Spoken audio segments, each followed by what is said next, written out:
мавсими нави футболи тоҷикистон оғоз мешавад.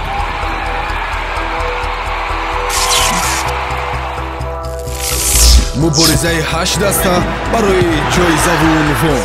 Истаравшан бо артиши бузурги тарафдорони худ ниҳоят ба лигаи олӣ бармегардад. дастаи маҳаллӣ ба мусобиқа зебу зиннат мебахшад. истиқлол танҳо барои медалҳои тилло мубориза мебарад бо ҳайати нави футболкорон ва бозии зебову муҷалло.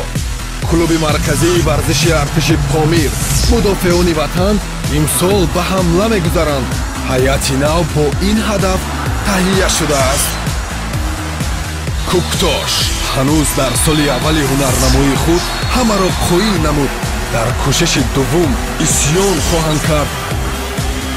панҷшер ба ҳайси намояндаи ҷануби кишвар аз рақиби ҷиддӣ буданаш башорат медиҳад. бархурдор аз таҷрибаи мубориза дар ин мусобиқа.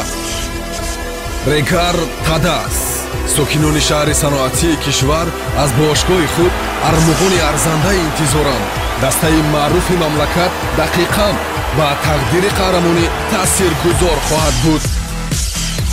хуҷанд бештар ташнаи пирӯзӣ дар мусобиқоти миллӣ бо сарчин кардани футболбозони муқтадир намояндаи шимоли кишвар орзуи худро амалӣ кардани аст. хатлон дар тазкираи таърихи футболи тоҷик бо хидматҳои бузург ва қаҳрамониҳои худ исми худро сабт кардааст. минбаъд низ ба қасди зинаҳои ифтихорӣ мубориза хоҳад бурд.